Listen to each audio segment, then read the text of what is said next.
Hi all, welcome to my channel. ಬನ್ನಿ ಸಿಂಪಲಾಗಿರುವಂಥ ಪಾಲಕ್ paneer recipe ನೋಡ್ಕೊಬರೋಣ. ಕಾಯಲಿಕ್ಕೆ ಒಂದು ಬಾಣಲಿ ನೀರಿಡಿ. ಅದು ಕುದ್ದ ನಂತರ ತೊಳೆದಿಟ್ಕೊಂಡಿರೋಂಥ ಪಾಲಕ್ ಸೊಪ್ಪನ್ನ ಹಾಕಿ. ತುಂಬ ಟೈಮ್ ಬೇಯಿಸೋದು ಬೇಡ, 1 ನಿಮಿಷ ಬೆಂದರೆ ಸಾಕು.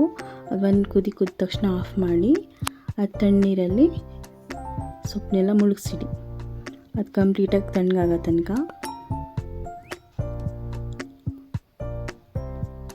ಒಂದು ಮಿಕ್ಸಿ ಜಾರಲ್ಲಿ ಕಟ್ ಮಾಡಿ ಇಟ್ಕೊಂಡಿರೋಂಥ 2 ಈರುಳ್ಳಿ, 2 ಟೊಮ್ಯಾಟೊ, 1 ಗೆಡ್ಡೆ ಈರುಳ್ಳಿ ಬಿಡಿಸಿಟ್ಕೊಂಡಿರೋದು, 1 ಇಂಚ್ ಶುಂಠಿನ ಹಾಕಿ ನುಣ್ಣಗೆ ಪೇಸ್ಟ್ ಮಾಡಿ ಎತ್ತಿಟ್ಕೊಳ್ಳಿ.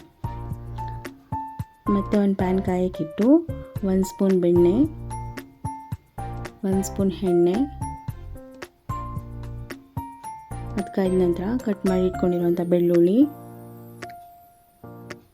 ಕರ್ಬೇವಿನ ಸೊಪ್ಪು ಹಾಕಿ 1 ಸೆಕೆಂಡ್ ಫ್ರೈ ಮಾಡಿ.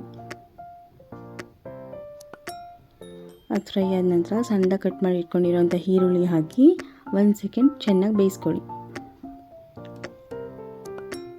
ಅದು ನೀಟಾಗಿ 1 ಸೆಕೆಂಡ್ ಫ್ರೈ ಆದ ತಕ್ಷಣ ರುಬ್ಬಿಟ್ಕೊಂಡಿರೋಂಥ ಪೇಸ್ಟ್ನ ಆ್ಯಡ್ ಮಾಡಿ.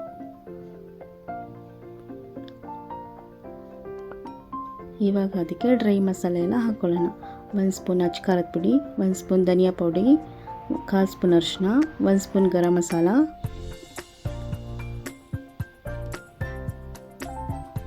ಹಾಕಿ ನೀಟಾಗಿ ಮಿಕ್ಸ್ ಮಾಡ್ಕೊಳ್ಳಿ. ರುಚಿಗೆ ತಕ್ಕಷ್ಟು ಉಪ್ಪು ಹಾಕಿ ಅದು ನೀರಿನ ಅಂಶ ಎಲ್ಲ ಹೋಗೋ ತನಕ, ಮಸಾಲೆ ಎಲ್ಲ ಫುಲ್ ಡ್ರೈ ಆಗೋ ತನಕ ಬಾಯ್ಲ್ ಆಗಿ. ಮತ್ತು ಕೂಲಾಗಿರುವಂಥ ಪಾಲಕ್ಕು, ಹಸಿಮೆಣಸಿನ್ಕಾಯಿನ ಹಾಕಿ ನೀಟಾಗಿ ನುಣ್ಣಗೆ ರುಬ್ಬಿಟ್ಕೊಳ್ಳಿ. ಮಸಾಲೆ ಈ ಥರ ಗಟ್ಟಿಯಾಗಬೇಕು. ಆ ನೀರಿನ ಅಂಶ ಎಲ್ಲ ಪೂರ್ತಿ ಹೋಗೋ ತನಕ ಫ್ರೈ ಮಾಡಿ. ರುಬ್ಬಿಟ್ಕೊಂಡಿರುವಂಥ ಪಾಲಕ್ ಸೊಪ್ಪು ಹಾಕಿ 1 ನಿಮಿಷ ಕುದಿಸಿ.